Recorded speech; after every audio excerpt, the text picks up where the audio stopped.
Head coach Robert Saleh, we so appreciate you taking the time with us here in Indianapolis at the Scouting Combine. Now, you're not a stranger to the Combine. You've been here a lot of times, and you've been here as a head coach. But how are you approaching it a little bit differently this week in Indianapolis? It's more of the same. You know, you go through all these different stages, I guess you could say, but the biggest information you can get from a coach's standpoint is when you can have those formal interviews. They're in the room, they're not as rehearsed. You know, when you're in the informals, it's you're firing out. It's speed dating, they're rehearsed, but when you get them in the formals, you can interview them in a way that they can't prepare for. And so, you know, it's really good to be in those. And I know it's only 15 to 20 minutes, and we're not stamping players based off those interviews, but you do get at least the ball rolling with regards to the information you need to make the right decision come draft day. Are you looking at the kind of culture, how they fit into your culture, the kind of teammate they are? What do you covet most in those conversations? You know, there's a lot of teams do a lot of different things. You know, whether it's, some teams will look for the culture piece. Some teams will have a big fun time in there, kind of like a recruiting deal. Some teams will try to get those kids off kilter, you know, and try to make them uncomfortable. We, at least for me, take the approach more of trying to extract some football IQ out of them. We're trying to, we've already got a lot of information with regards to character. We'll continue to build on the character piece to make sure we piece that puzzle together the right way. But any opportunity we get to meet these guys face to face in an unrehearsed environment, we're going to try to extract their football IQ to see whether or not they can play the game at the level they need to play, at the way they need to play it at this level. So, as you're evaluating players, what we've heard you talk about a lot is you want fast and violent football for the Tennessee Titans. That's what you're looking for. How do you use this time to measure if a guy is a fast, violent football player? Are there things that you can glean here that help you get to that ultimately? Well, it's all-encompassing, which, the 40 time is just a piece. The shuttles, the three cones, the verticals, the bench, they're just a small piece. Their ability to absorb information, their ability to learn, their ability to think, all of it it's all-encompassing. And it takes not just this combine, it takes a whole process to be able to figure that out. Now, from a fast and violent standpoint, that's where we come in. And so you draft these players, and it's about teaching them in a way that allows them to play free of thought so they can extract all the testing numbers that they pulled. Like I've always said that the kryptonite to God's gift is the mind. You're gifted with all this athleticism and length and speed and explosiveness, but the more you're thinking, the less you're using it. And so it's our job as the coaching staff to make sure that they're not thinking when they play. And so it's a team effort. Yeah, and people historically talk about like greatest performances in combine history. Chris Johnson, Tennessee Titans, flying through this facility is one that comes to mind. Something come to mind for you in the almost 15 years you've been coming here? Oh, man. There's been some really cool moments and guys who have knocked it out. I've seen guys who didn't have a great combine and still had unbelievable careers, like Nick Bosa didn't light up the combine. And if he can if he can string together some years of no injuries where he's missing the season, I think he's a Hall of Fame talent. And then, you've got guys who have knocked this thing out the park and were complete flubs, So it's like I said, it's a piece of information. It's not definitive, but there's exciting moments. I couldn't pinpoint one, though.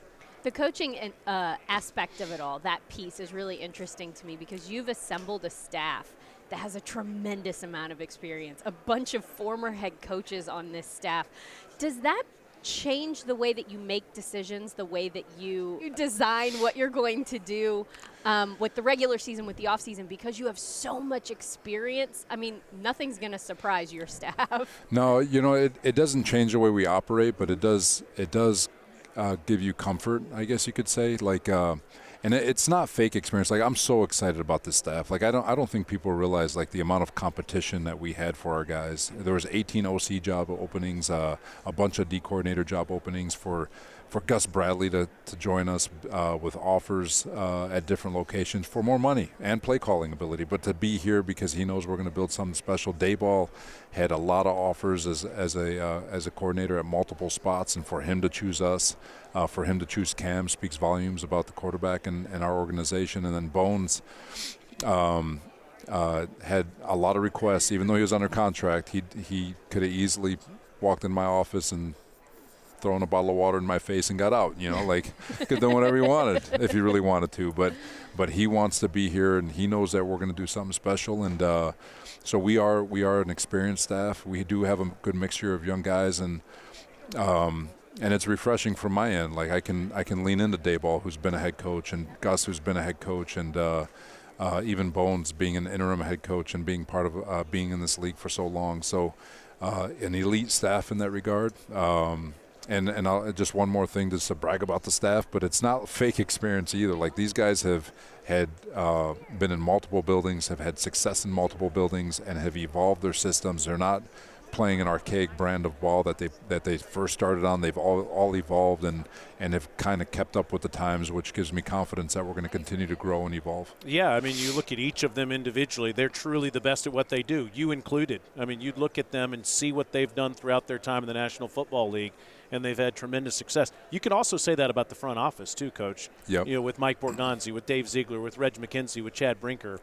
How much are you evaluating prospects right now, and how much are you guys learning how to work together right now, and how Mike goes about his business and evaluating players, and him asking you, hey, what style do you like here, etc.? How much are you guys doing that right now? Yeah, first off, Borgo is relentless with regards to his work ethic. I mean, I had joked with him the other day because I think he went like 3 straight 7-day weeks of 18 hours with his guys. I'm like, hey, Borgo, during the season, even a coach will take Friday night off to hang out with the family. It's okay to, but they're grinding. But he's awesome. He's been great. He gave us the stage. Like, not a lot of guys do this. And we had an opportunity to sit with the entire staff and go through every position and in detail of what we ask out of our guys, call it a profile tape. And they ask questions of us, we ask questions of them, and really allowed us an opportunity to all get on the same page with what we're looking for from a player standpoint. And, so we were grateful for that. But he's been communicating with us constantly, even through this process here, just having us here and talking about free agency, the draft. We're talking about our schemes and what we're seeing with individual players and evaluating the roster. So the communication has been very collaborative in that regard, and looking forward to that continuing. High level, when you're describing what a Titan is and what those characteristics or traits are that you're looking for, what are you guys deciding? I think it's universal. You want guys who love the game of football, who are relentless in their pursuit to be great, intrinsically motivated to get better every single day, and I think if you find guys who are that, they usually find success. And there's a distinct difference, a very fine line between players who love the game of football and everything it brings them, or everything it entails, like going to practice, regen, weight room, just all of it. And then there's as compared to the guys who love what football brings them. Those two people are very, very, very different in the game of football, where obviously one loves practice and the other one does practice because it's going to get him paid and he's going to get to go to a club and be popular for a little bit. Very, very, very big difference between the two. And so if you can find enough guys who just absolutely love this game and everything that comes with it, you're probably going to end up with a good football team.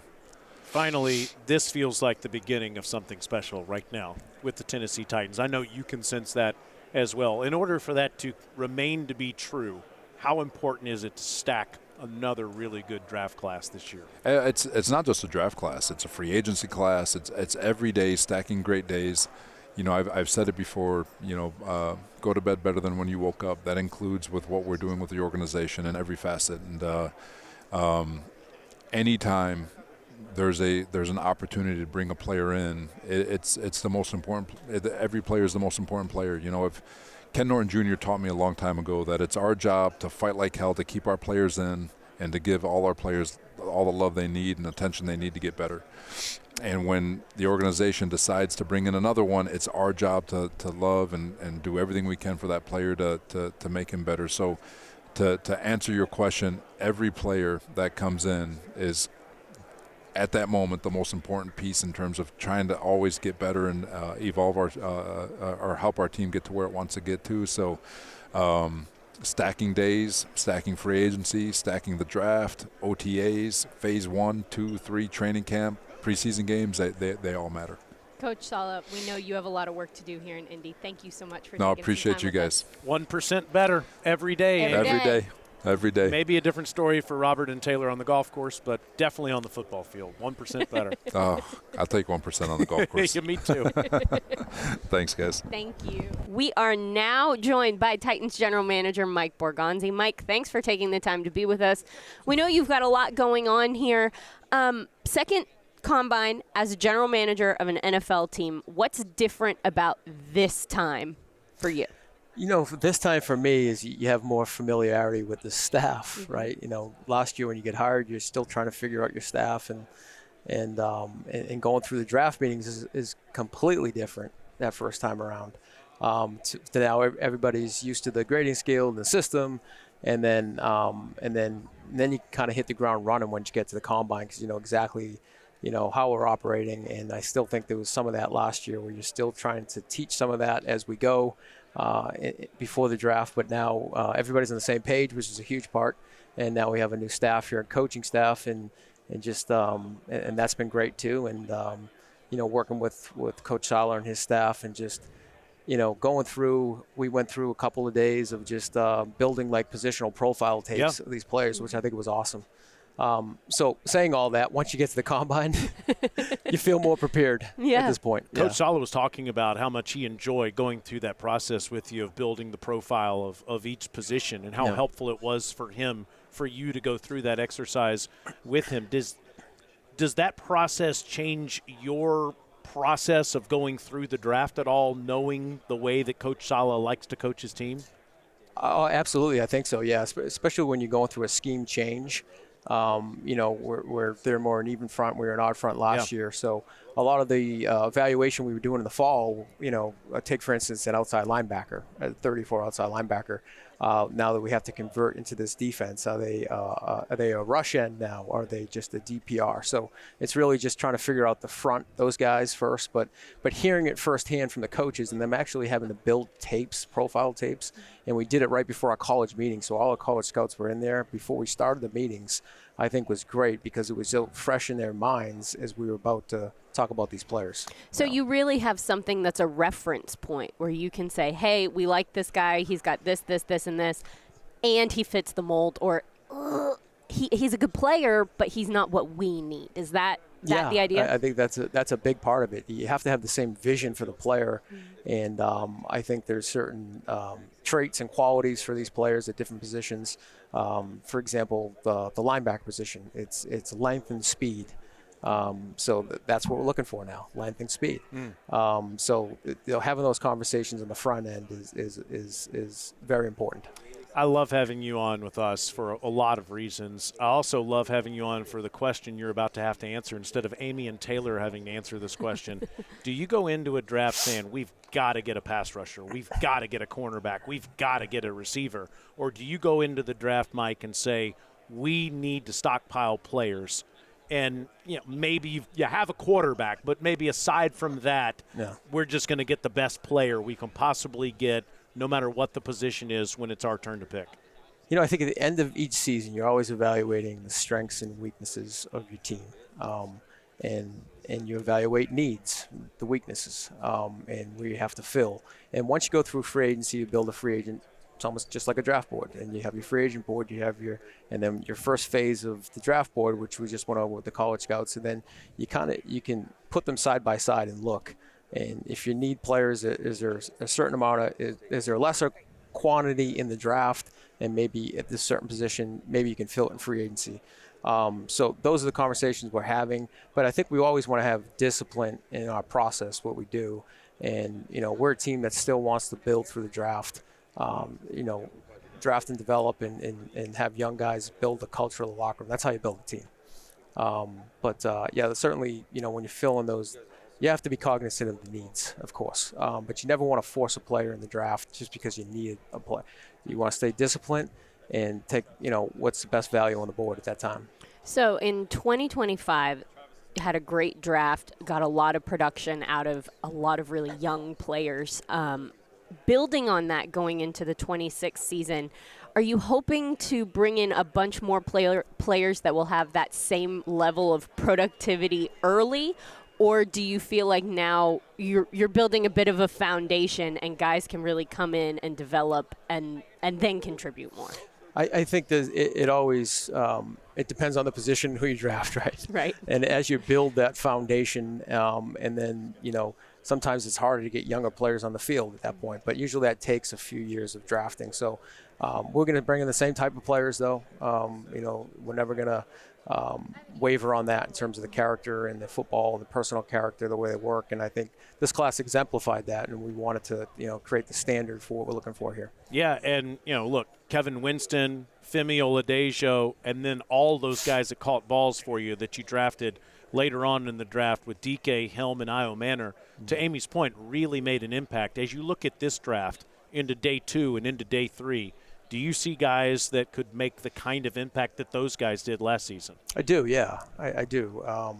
I think the important part, again, is you're evaluating the talent piece, but then the character piece. I think those guys were able to get on the field so early is because they worked so hard in the offseason to pick up the playbook, and they knew what they were doing, and the coaches trusted them.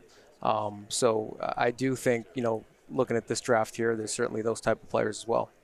What's a lesson that you learned in your first year as a general manager that you are maybe keeping top of mind as you go into year 2? Sometimes you just have to say no. There you go.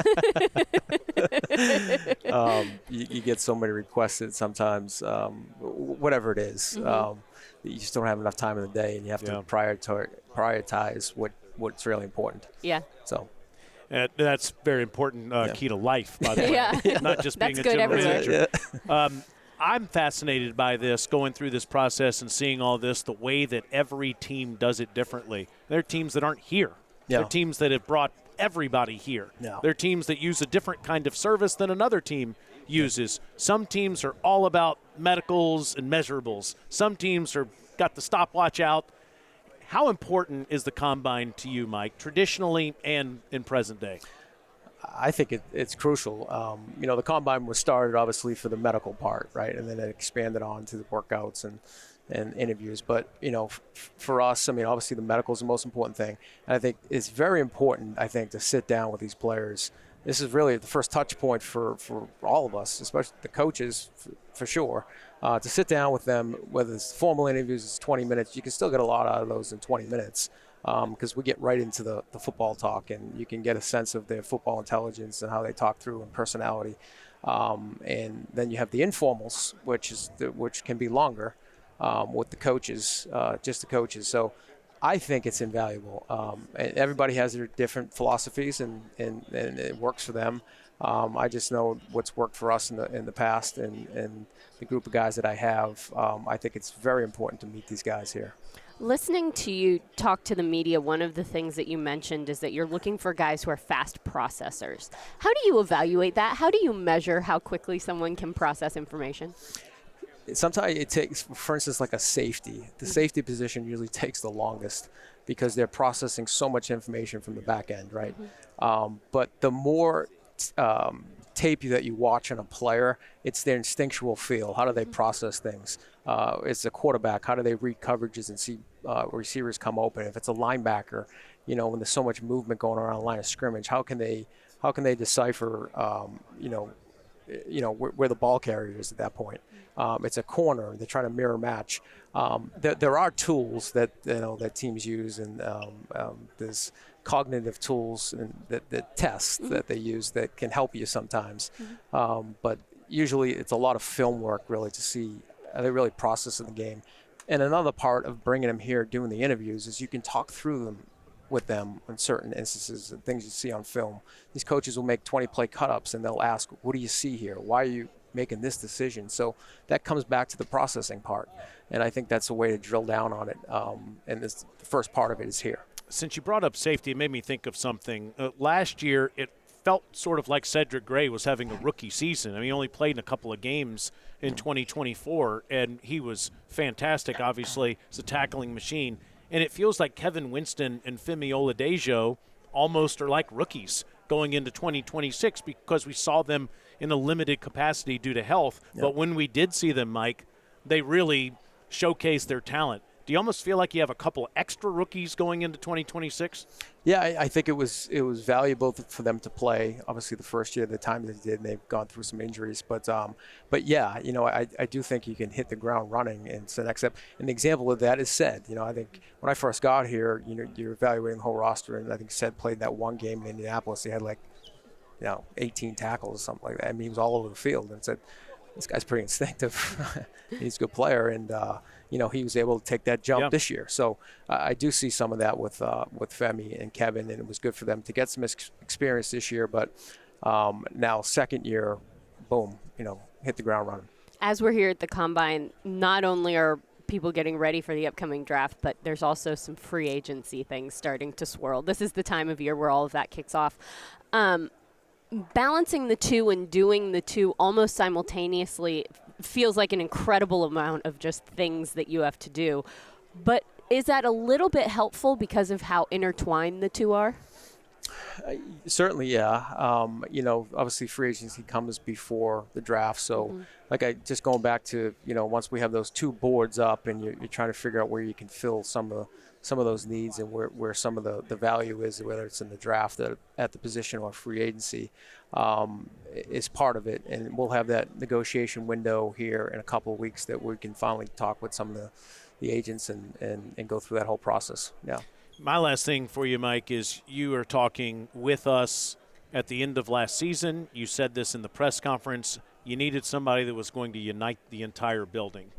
And it certainly feels like we've gotten that with Robert Saleh. Now that you've lived it for a little while, can you tell Titans fans what it's like now to have Coach Saleh, Coach Dable, Coach Bradley in the building? It's hard to explain, but you can feel it. You can feel the energy in the building.